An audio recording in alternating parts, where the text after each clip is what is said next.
Welcome back to the She Here Refresh podcast, a podcast for women aged 30 and up who want to figure out and fast track their move abroad. My name is Seppi, rhymes with Peppy, and as y'all can see, I am back home in Malaga, Spain. As always, I want to start by thanking our sponsor for this season, International Living.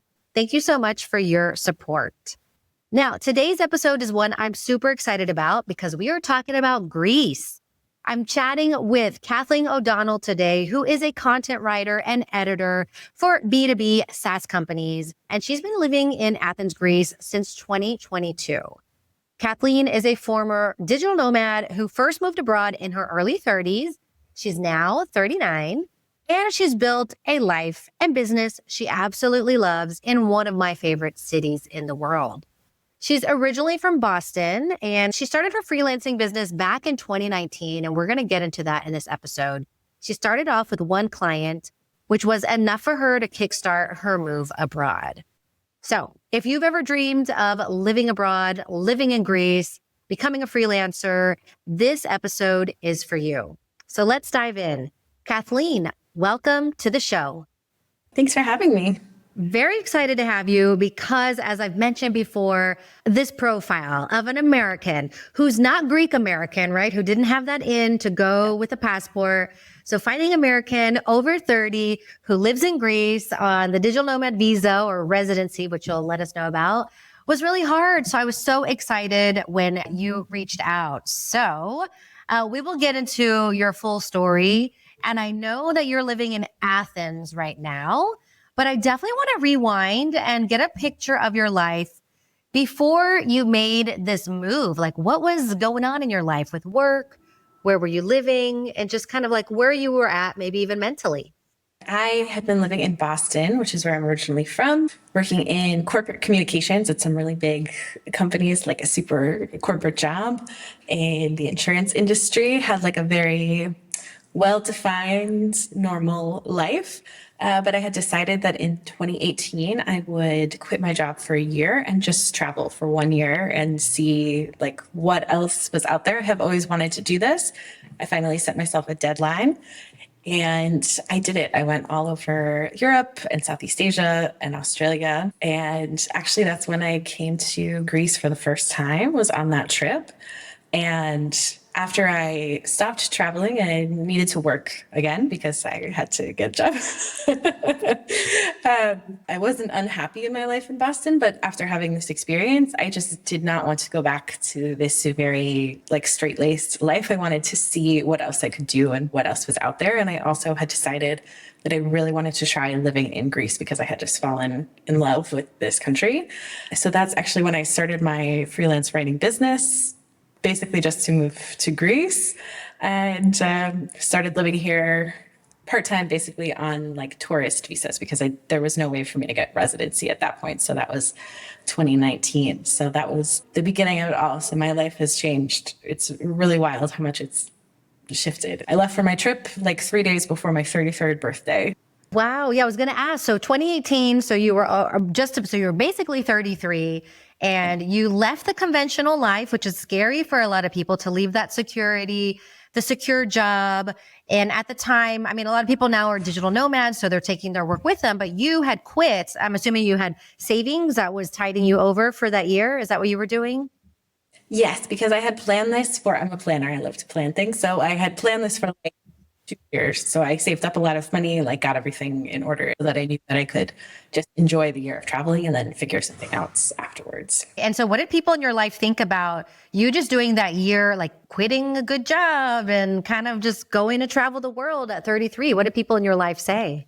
So most people were actually very supportive and excited for me, which is really nice. I was not quite expecting that because it is such a big life change. And to go from, doing things where I was very happy and also very secure at the same time. It wasn't like I was unhappy in Boston or escaping something, but I just wanted to see, I don't know, I had always had this idea that maybe there was some other way of living out there, and I just wanted to explore. So most people were very supportive. I think my parents were a little bit concerned because, your parents want you to have a lot of stability, understandably.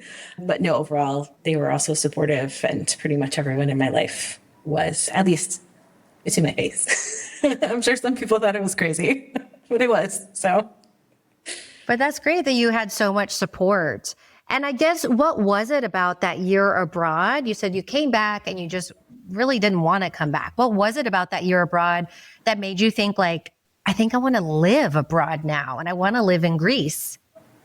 part of it was that I just really fell in love with Greece and particularly Athens, which is not the most immediately lovable city. Actually, it's very, has its quirks. It's kind of run down. It's very chaotic, but I just love the energy, the vibe. So I really felt like this is a place that I wanted to try calling home for a little bit. Like something, it was just a feeling inside of me. I just thought like, I need to try this. I really want to do this. I had decided that I didn't really want to go back to corporate life for a little bit because it was nice to have a break. Like I did really enjoy working in that world and I learned so much, but I wanted something new. And also traveling that much also made me realize that I didn't really want to live in the US for a long time or possibly ever, because I think the quality of life that I found in so many other places was just so much higher in a whole spectrum of ways. And also after having all of those experiences, I mean, I love Boston. It's my hometown, but I didn't really want to go back to the same old kind of thing. Love it. And then, so you're back in the US, you decide you want to move to Greece. What is that timeline? Like how soon after your trip around the world did you decide, okay, I think I'm going to move now?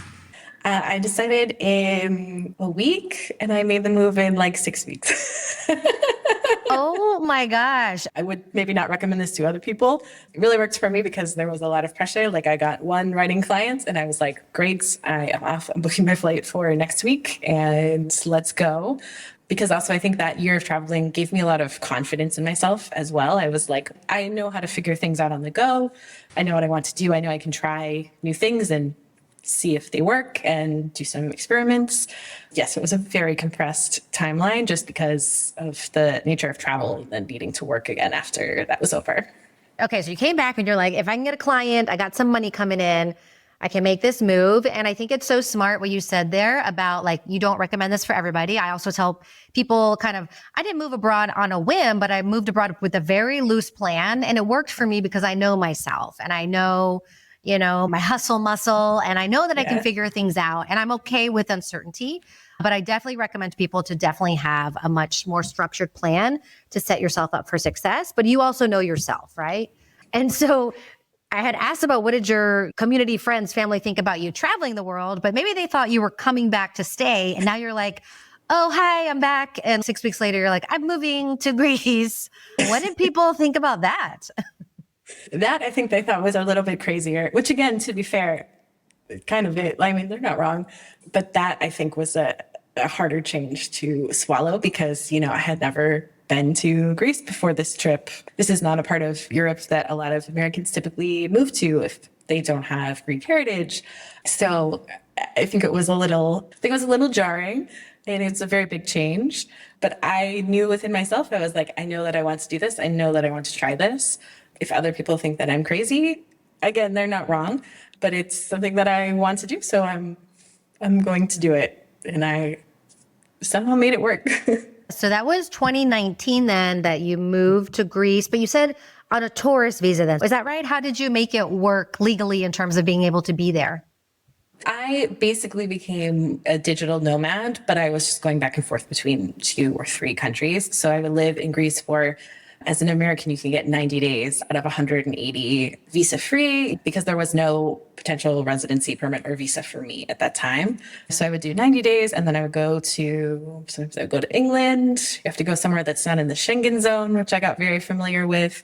Then I started going to Croatia a lot. I actually was going in between there and Greece for a long time and really fell in love with Croatia as well. It's a great place. So I was doing that kind of juggling act while I was hoping that there would be some way for me to make a more permanent move. And then Greece came out with this digital nomad visa and I think they announced it in 2021 and it was super exciting because it was a really good fit for me. That's great. So a few things there also that I love that you said. So you were doing the Schengen shuffle, which I think many of my listeners are familiar with. Yes, as US citizens in most countries in Europe, you can stay for 90 days within a 180-day period, as Kathleen said. And when she made her move, digital nomad visas did not exist. So I know for a lot of people, the idea to move abroad may be quite new. And so they're familiar with digital nomad visas, but before 2020, there was no such thing. And so there weren't just a lot of options and it wasn't so easy. So you were doing the Schengen shuffle to make Greece work for you. But luckily, yes, as you mentioned, Greece did come out with a digital nomad visa, as many countries in Europe have post-COVID or post-2020. So let's talk a little bit about that, because I know there is the digital nomad visa, there's the residency. And to be honest, I have not found a lot of great information online. A lot of it's contradictory or old information, and it's hard to tell like really what is going on and how does this work? Yeah, it's really difficult to find accurate info on this visa. I have a travel blog and I wrote like a 3,000 word post on my experience applying because I couldn't find anything. And I was like, if other people are looking for this, I want to be helpful and go through what was actually my experience instead of all of these vague, incorrect sources. So basically the visa is a 1-year visa that you apply for in the consulate in your home country, the Greek consulate. And you have to go through some pretty common things. They'll look at your income because there's a strong income requirement. That's their like main concern. I believe there's a criminal background check and like a medical check, pretty standard for these kinds of visas. And you have to get insurance, and then you can move to Greece for 1 year once that's approved. And that's usually pretty fast. I think they say they do it within 10 days. For me, I applied for the residence permit directly because you can apply from within Greece. You don't have to go back to your home country. I didn't want to go back to the US and wait for this since I wasn't living there. So it was very exciting that I could do it from Greece. And this one is a 2-year. Well, when I applied, it was a 2-year permit. Now I think it's 3. It's a little bit vague.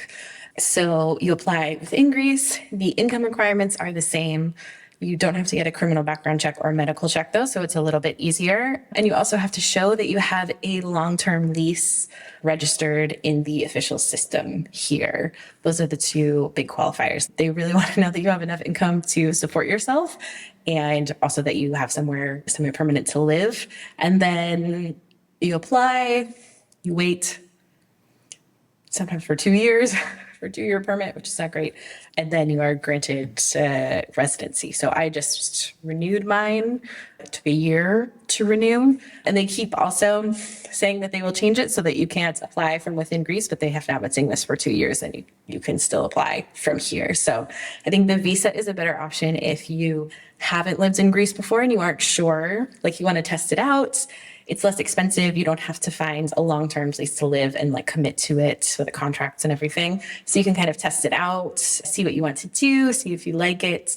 And then the residence permit is good when you know that you want to be here, you're ready to commit to like an apartment contract, all of these different systems and things, and you want to be in here full time. That's great. Thank you so much for the insights. Yeah. Okay. So maybe that's the confusing part I've seen online about what you said about where you can apply from. I feel like I read a lot over the past few years that you can apply from Greece for the visa and then you can't. So it sounds like the visa you can apply for from the US, and then the residency permit, if you went that route, you can still apply from Greece, even though there's a lot of bad information online that's saying that you can't. I think that's why there's confusion. They keep saying they'll change it and then they don't. Got it. Yes. For anyone listening, also, visas are not etched in stone. So visas are constantly evolving, changing. That's great that we have so many options for the digital nomad visas, but who knows how long they're going to last in the form that they are. And visa requirements can always change too. So always do your research when you're thinking about applying and talk to an expert to find out what the most recent information is, because that could really affect if you can move abroad and basically what you need to do to qualify for that visa. So you mentioned, okay, that you just renewed your permit. So with your permit, does this lead to permanent residency or eventually citizenship? We are pretty sure that it does. Again, you have to be very comfortable with uncertainty in some of these things, especially in Greece where things change and things are often very undefined. My lawyer and I are pretty sure, but because it's also a very new permit, it just hasn't been around long enough for anyone to make it to the 5 years that you need to qualify for permanent residency or for the 7 years that you need to qualify for citizenship. So we think so. We will see. In 2 years, I qualify for permanent residency because I've been here on this permit for 3 years now. So we think so, probably. I am planning for that. But also, as you say, things can change. I know for citizenship, there's a pretty rigorous history and culture exam that you have to pass, which for Greece is very long. They have a lot of history. And also a language exam. So you have to be not fully fluent, but have a pretty good level of Greek to qualify for those as well. Very good to know. I do want to hear a little bit more about Athens because you mentioned that Athens, it's a different city. I used to live in Madrid. I now live in Malaga. I love Madrid. That's my favorite city in Europe. But for me, Athens is a very close second. It reminds me of Madrid maybe 30 years ago. And so I'm interested to hear why you chose Athens, why you love it, and like, who do you think it's for, and maybe why it's not for everybody? I love that you love Athens too.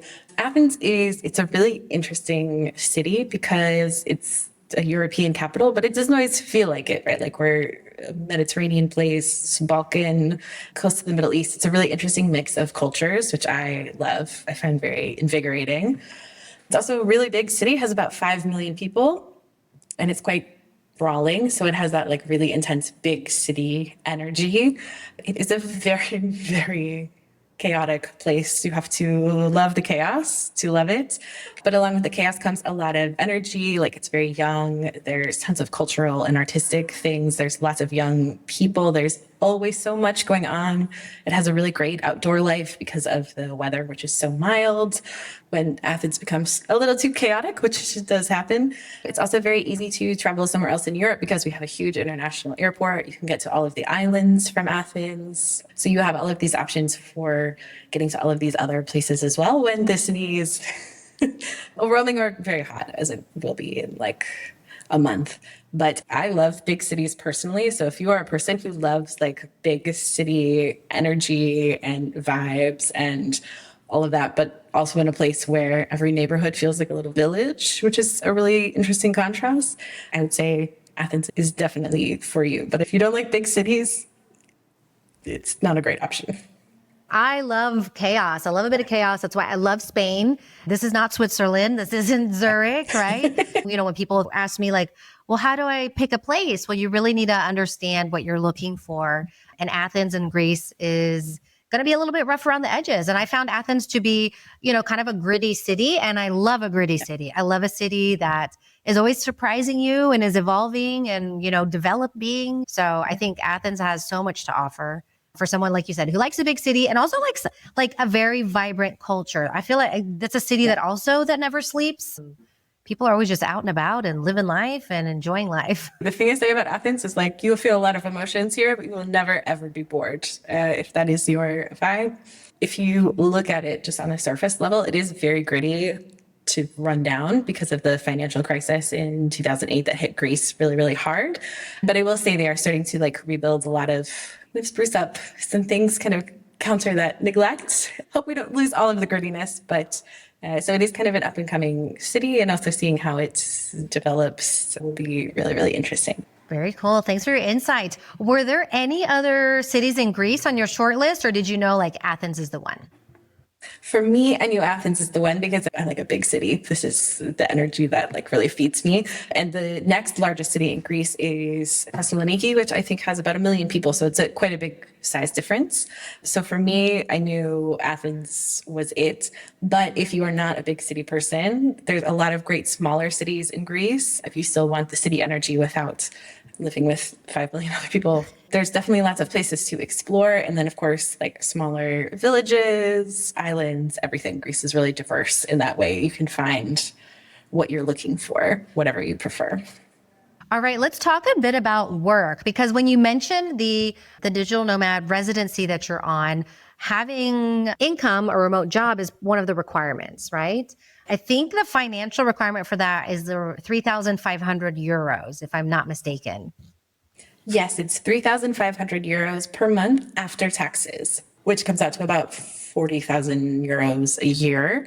And that they are very, very strict on for this permit. Like they really want to see that you consistently have this much income every month, all the time, and have established it as well. Like, it's not a new business that you just started. They want at least 6 months of earnings because they're trying to attract people who have businesses, companies, successful freelancers who are not competing with Greeks. So you're not allowed to work with any Greek clients or companies while you're here. Like, it's very explicitly prohibited as part of the terms of your permit. For example, I have my business. I now have a company, like it's just me, but it's an official company and it's based in the US and all of my clients are US companies. So it was a really good fit for me, for example, but you can have your business based anywhere that is in Greece and have clients from anywhere that is in Greece, basically, to make this work. Okay, got it. And let's talk about what do you do for work? Because you said you got a freelance client back in 2019 when you made the move. So let's talk about, what your business is and how you've grown your business since then. I am a freelance writer. So I started because my previous life was in corporate communications and I've always been a really strong writer. And so I thought, freelance writing, this is a very good fit. I can make this work. So I started out with a lot of little low-paying jobs just to get established, which is pretty common, and have now really built it up and really niched down as well. So I am still working for myself in freelance writing. Now I mostly write for B2B SaaS startups, some slightly larger companies as well, but I have found that that's a really good niche for me. And a lot of this has also shifted in like the last 2 years. That industry has seen a lot of really big changes.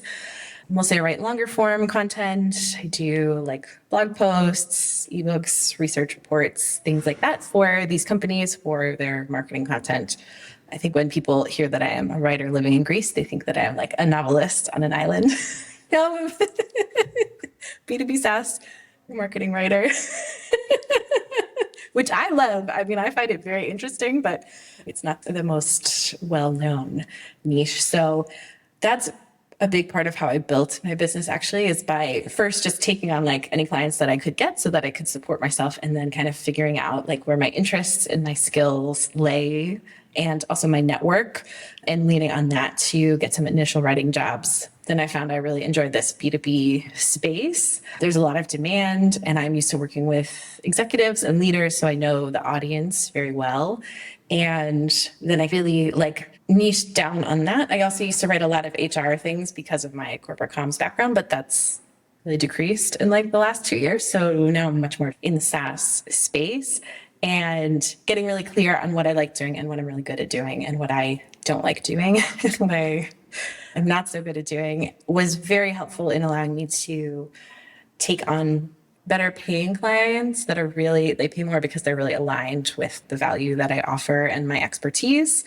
Also being really flexible in the kinds of projects that I will do. So now I do also some editing. I'm writing a research report now, which is a little different than the like SEO blog posts that I used to do when I was just getting started. So having that flexibility and adaptability and always trying new things. But now I can officially say that 6 years in, it has become a very successful and sustainable business for me. It's not making, hundreds of thousands of dollars a year or anything, but it lets me lead exactly the life that I want to lead. And I love my work and I love my clients, and it lets me also live here. So amazing. Congratulations. And thank you so much for sharing kind of the timeline and how things develop, because I think for some people that are interested in pivoting to freelancing, it's always important to stress it takes time to build up a freelancing business. I love that you said in the beginning you had to take up gigs that were not paying what you probably are worth. But, when you're trying to establish yourself as a freelancer, you got to start somewhere, right? You got to build that portfolio. I did that as well when I first started getting into remote work. And you build your business up and you increase your rates with every new client, right? yeah. So it took you time, right? From 2019 to build your clientele and also really figure out what you want to work on. And I'm sure get to the point where you were making the money that you should be making. So it doesn't happen overnight. It can take years, right? But that's okay. And congrats on being able to live the life you want. I mean, also with, an American salary and living in Greece, the cost of living there is so much less than the US as well. Absolutely. So you could really, I think that also made it a lot easier for me to start freelancing because if I was in the US, I would have these huge health insurance costs, huge rent costs in Boston, things like this, like really big overhead and much more pressure to always be making a lot of money, and moving to a much lower cost of living place where health insurance is not an issue really takes a lot of that stress off. So I could just really focus on building my business and getting it started. I think even though as we talked about, like jumped in and didn't slowly ease myself in, it was much easier because the financial pressures were a lot smaller here. Totally. I would say the same in Spain too. Building my business was so much easier and was possible because I was in Spain. The same. I think if I was in the US, I just wouldn't be able to make the same choices because I just would have so many costs between, as you mentioned, healthcare and then housing, car insurance, all those expenses that are minimized or that we just don't have when we're living in a country that is a lot less. I'm curious to know because, prices have gone up all over the world, especially in the last year or two. And you have been in Greece since pre-COVID, and a lot of things changed post-COVID or post-2020. Have you noticed a big increase in prices in Athens, especially in housing? Yes, so there has been a very big increase in Greece. I think also the increase that we've seen is also partly due to just the global inflation, but also a lot of recovery from the post-crisis era. So salaries are very low here, but rents were also previously very, very low. Now salaries are still quite low, and rents I believe they've doubled in Athens in the last 5 years. So for someone who's on a Greek salary, it is very, very difficult. And we also have very expensive electricity. Everything in the supermarket has gone up a lot. However, if you are on an American salary, I will say if you're paying, my last apartment was 400 euros a month. It was one bedroom, which I've never had by myself in Boston. It's much, much less than I would pay in Boston. I pay a lot more for my electricity, but I live in a one-bedroom apartment, so it's not so crazy.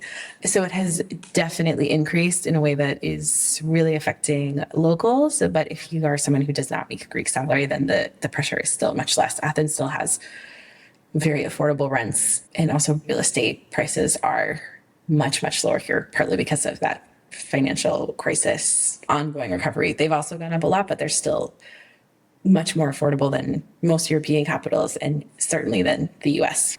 Thank you for that insight.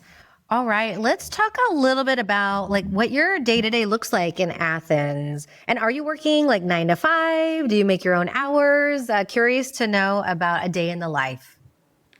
Yeah, so I do make my own hours because my work as a writer is mostly asynchronous, which is really nice. I have created a business where I really don't have very many meetings, which I really like. I did not love that about corporate life.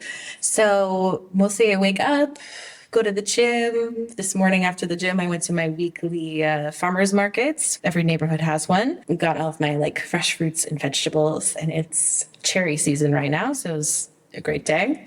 I have pretty slow mornings because most of my clients are still asleep. And then I take the metro from my neighborhood to my co-working space where I am working from right now. I have this great co-working space, which is really nice when you have a more solitary business where you're just typing by yourself all day. It's nice to be around people. So I come in here most days. Usually I work about 6 hours a day, I would say, 4 hours of really focused writing, 2 hours of business admin, responding to emails, doing self-marketing, things like that. Because I have found that my focus really declines after 6 hours. And so it's a sweet spot for me. And then often after work, I'll go out for a drink with my friends, go out for dinner at a little taverna, go out for a walk. And that's a pretty typical weekday. So it's very nice. It's much less compressed than my previous corporate life where I was up at 5 a.m., going to the gym, working 8, 9 hours a day, not going outside, not seeing the sun, eating lunch at my desk, which I never do now. And yeah, it's lovely. It's much more focused, but still there's a lot more leisure, a lot more relaxation. I love that. I think so many people are looking for that, to slow things down and not have work be the only part of our life or the most important part of our life or our main part of our identity, right? Like taking time for ourselves, being social during the week, which can be challenging to do in the US sometimes. So I love that you're spending time with friends that you've made there, which leads me to my next question about finding community. I'm curious to know if you have found your people in Athens and what does your community look like? Yes, so it has taken a while, I will say, because there are fewer expats, digital nomads here, because Greece is not super popular for that population yet. And also, Greek people are very, very warm and welcoming and hospitable, but they also have their friends who they've had since they were in elementary school. They're pareja, they call it. And so sometimes it can be like hard to break into that, especially if you don't speak the language. But my Greek is getting pretty good, so that's very helpful. And now I have a mix of Greek friends and friends from all over, basically, which is nice because it's nice to have local friends. And then it's also nice to have a lot of people who have done kind of similar things, like are entrepreneurs, business owners, immigrants, have made this journey, have decided to move to this crazy city. So it's nice to find people who you kind of resonate with in that way. I have found I have to be more intentional about making time for community. Like that's one of the reasons that I have joined this co-working space. Have asked a lot of people out just for coffees if I meet them, and I think that we vibe. Going to events and being proactive like that. But since I have more free time to kind of enjoy, go outs, whatever, that makes it a lot easier. You don't have to plan so far in advance here. Like you can text someone on the day. I think it's very similar in Spain because I have friends who live there. You can text someone like day of and be like, do you want to get a coffee in an hour? A lot of times they will say yes. You don't have to schedule 3 weeks in advance to spend time with a friend. So that spontaneity makes it a lot easier. So I definitely have a really great group of people and friends here, but that's another thing it does take time. You have to commit to it and know that it won't be instantaneous. I love that you said that because I hear that a lot and I say that a lot. Like, you can make acquaintances very easily. There's so many meetups and opportunities to make friends, but really to find your people, that takes time. And when I say time, that can be years, right? Like for me, it took me 2.5 years in Madrid to really find my people, my ride or dies. I had a lot of acquaintances up until then. And that was a lot longer than I thought it would have taken for, I'm extroverted. And I was, as you said, making the effort. You have to go out because making friends as an adult is work. And so it's not going to happen just on its own. But exactly. It's work anywhere. Yes. And what you said also about, making friends with locals and then also making friends with other foreigners who are there. Of course, it's going to be so much easier for people to make friends with people who speak the same language, who understand the journey. So other Americans or other people who have moved from other countries. I definitely hear people saying like, oh, when I move abroad, I don't want to talk to any Americans. I just want to have local friends. And I think that's great. But you brought up such a great point that a lot of places you're going to, people have their friends of a lifetime and they're not really looking for the random American to bring into the group. So breaking into friend circles or like really making close friends with locals, again, is going to take time as well. And as you mentioned, if you don't speak the language, that's going to be a barrier. So I just, always tell people don't knock making friends with other Americans or other English speakers or foreigners because those are going to be people that you can be friends with really quickly, but also people you can turn to when things are tough or when you have questions because they really get what you're going through. I found that it's really helpful to have that mix for that reason, like not just local friends, not just immigrant expat friends, to have both so that you kind of have those support systems when you need them and you can also be that support system and help for those people. Definitely. And I found one of the easiest ways to like get into the local circles is by dating somebody. So I always found like, that's when they let me in when I was the partner. So it's so great for language learning. Everyone, you don't need to go to Greek class. You just need to find a Greek boyfriend. And I did for a while and it was very, very helpful. I was like, oh, life hack. Of that. So let's talk about, the tough sides of being abroad because not every day is going to be rainbows and unicorns. So of course there are unexpected challenges that come up with living abroad. And not just unexpected, it's just like part of life abroad. So what are maybe some of the challenging things that you have faced or maybe still face in your journey of being a foreigner living in a foreign country? I will say the biggest thing for Greece in particular is the bureaucracy here. Like every country has bureaucracy, but here it is, I cannot even explain. It is on, you cannot understand it unless you have experienced it, because when people explained it to me before I experienced it, I didn't really believe them. Everything moves incredibly slowly here when you need a residence permit. I have not been able to go anywhere but the US from Greece for, I think I had 1 year. I had 1 year in the last 3 where I could go anywhere except the US. And otherwise I was limited to the US and Greece because of my residence permit being in process. So that is pretty frustrating as a digital nomad who would like to sometimes go to Italy for a weekend because it's right next door or very close. Things move super, super slowly. For a while here, they were issuing residence permits expired because it was taking so long to process them, which is insane. And it's very opaque, as you've found, trying to find information because it's not like great government sources online. A lot of things are still very unclear. Like with my recent residence permit renewal, I actually changed the residence permit that I was on while I was renewing it, which is fine. The requirements were the same, but they changed the requirements for a bunch of permits with no warning. And then they didn't tell us like, how long is it valid for? It turns out my new one is valid for 3 years, not for 2. So it was a good change for me, but you have to live with a lot of uncertainty. It's also very unclear if we're supposed to pay taxes here. I'm 90% sure it's no, but I am also emotionally prepared for someday the Greek government to come to all of us digital nomads, because I've talked to like dozens of people in the same situation and we have absolutely no clarity. So they might come to us one day and be like, okay, 20,000 euros because we decided you have to pay taxes. This is very common, and all my Greek friends have warned me about this. So you have to kind of be very comfortable here living with that uncertainty from the bureaucracy. You will not get clear answers. Processes are often very outdated. It's just an ongoing problem. They're doing a lot to improve the bureaucracy in some areas, but in things like residence permits, it's really bad. Also, I just bought an apartment and that took me 1.5 years to buy one single 1-bedroom apartment because of the bureaucracy. And I cannot tell you how many documents I had to file at the bank. It was this big of documents to get a 1-bedroom place. I'm buying a palace. And things, they just change all the time. You have to be very comfortable with that. It is very different from the US in that way, and honestly from most of Europe.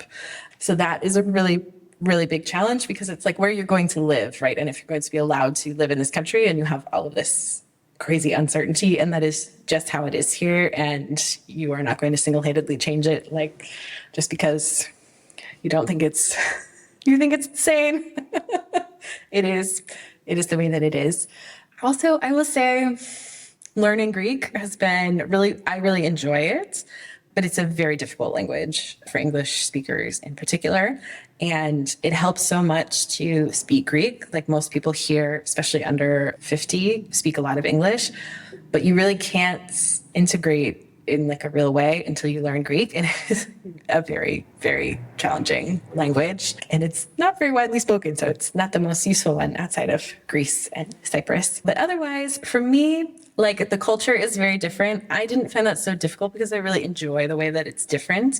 But I have talked to a lot of people who that is a really difficult transition for because it's super, super different from the US. And again, like from a lot of Europe as well. Greece is very much its own kind of place, and if you vibe with it, it will vibe back with you. But if not, I mean, it's there's just so much yelling. There's so much yelling, and it's just like social norms are super different. And if you try and fight that or try and expect people to behave like Americans, they won't. And I don't think that they should, but that can be a real struggle for people sometimes. That's so important to know. Again, when you're trying to figure out where you're going to move, is it a good culture fit for you? So go scope it out. Thank you for those insights. Yes, bureaucracy is something that comes up for everyone when they talk about some of the most frustrating things, but it sounds like Greece is next level on that. So good to know, but that's okay. There's no perfect place and it is a beautiful country, beautiful culture. So, I guess, the bureaucracy can't be beautiful and perfect then. We can't have it all. I always tell people, like, when I tell them my horror stories of the bureaucracy, and they're like, is it worth it? Like, for me, it's absolutely worth it. Like, yes. All right. So we are getting towards the end here, but a few questions. I'm curious to know if you see yourself staying in Greece long term. It sounds like maybe yes, or at least maybe to get the citizenship, at least till then. And do you ever see yourself moving back to the US? I definitely see myself living in Greece I don't like to make predictions like too far in the future because my life has changed so radically from what it was 6 years ago. But definitely, I love living here. I see myself continuing to live here. The longer I live here, the more I love it. So I have really found like it still really feels like home to me, which is just a wonderful feeling. But I definitely know that I am not interested in moving back to the US. And that has also become clear the longer that I have been away for so many reasons, the lifestyle and the life that I have come to lead here. And it's just not possible in the US for so many reasons, cost, car dependency, things like that. I like living in a place where it's really social and spontaneous, and could not move back to Boston because I don't know how I survived Boston winters. I'm so much happier with Greek weather. Even the heat today, it's like 95. And I was like, this is so nice. So that makes a difference too. Definitely consider that when thinking about like where to move, weather plays a really big factor. But we like the heat and the sun. We love it here. It's also one of the perks for me. Love it. Yeah. Well, next time in Athens, we will have to get together. I would love to meet you in person and see Athens through kind of your eyes. One of the last questions I have here is, how has living abroad changed you? Because you've been abroad 6 years now, and that's a good chunk of time. Do you feel different from the Kathleen who left back in 2018 for your trip abroad and 2019 for your move? I feel really, really different. It has changed me in so many ways. I have found a lot of resilience within myself and a lot of confidence in myself from making all of these big changes, like traveling solo for a year, moving to different countries, figuring out during, a global pandemic as well, figuring out how to navigate bureaucracy here, to find friends here, to integrate here, all of these things. It has given me just such a huge amount of self-confidence and knowing that I could survive. Things change and I can always figure out a way through them. Like, I'm a very resilient person now because I have figured out so much. I think also I'm just very happy here because I just love Athens and this life that I have made for myself so much. I find it very deeply satisfying. And also I talk with my hands like a lot. I have so many hand gestures. My parents were visiting a few weeks ago, and I like really realized being with them, I was like, oh my God, I'm just constantly. So that is a small but very funny change. You really adapt some cultural norms. I'm not very good at waiting in line anymore either. I go back to the US and I'm like, Kathleen, it's a line. You have to stand. Okay. You have to stand in it. Love it. You're becoming Greek little by little. Slowly. Siga, siga, as we say. Siga. Love it. So last question here, what advice would you give to other women over 30 who are dreaming of moving abroad, but feel scared about it? Feel like, I don't know if this is the right choice, or what am I doing? Is this crazy at this age? What advice would you give to them? I actually think that doing this when you're over 30 is a really good time to do it because you have a lot more life experience. You have a lot more work experience. Like, it was easier for me to start my business because I had this foundation of work experience at these big corporations that gave me a ton of skills. And instead of starting off like straight out of university or something, and also, yourself better when you're in your 30s and above, right? Like, more of what you want, what matters to you. It can feel very intimidating to make a big change, but also we're very young. We have so much life ahead of us and experience behind us. And I think it's a really exciting time. I would say that if you feel very drawn to it, acknowledge that it is scary to move abroad, like, for sure. There's a lot of struggles. I've had like 27 emotional crises in the past year alone. So just accept that, like, it's a normal part for everyone. And that doesn't mean that you shouldn't do it. And also, I would say, it's not an irrevocable change. If you want to do it, you should try it. You should figure out a way to try it and see if it's for you. And you will not regret trying it out and even finding that it doesn't work for you and going back. Absolutely. There's no shame in that. You'll know that you have tried. And you might also find out that you really, really love it and change your whole life. But definitely at least dip a toe in and try it out and see what happens. Oh, that was beautiful. Beautiful words of wisdom there. Well, Kathleen, for anyone out there who's listening, who's like, I want to connect with her, where can people find you? I have a travel blog. It's a little outdated. I haven't been updating it much, but I just started a Substack also to share more about like my experiences living here and running my business and writing generally and words of all kinds, because that's really my passion. And I'm also on LinkedIn, so you can find me there. All right, Kathleen. Well, we will put those links in the show notes, and Kathleen O'Donnell and how to connect with her. Kathleen, this was so wonderful. Thank you so much for taking time to share your insights and experience on living in Greece. Thank you. I had a great time. Thank you so much for tuning in, and I hope you enjoyed this episode and leave feeling like a move abroad is even more possible for you.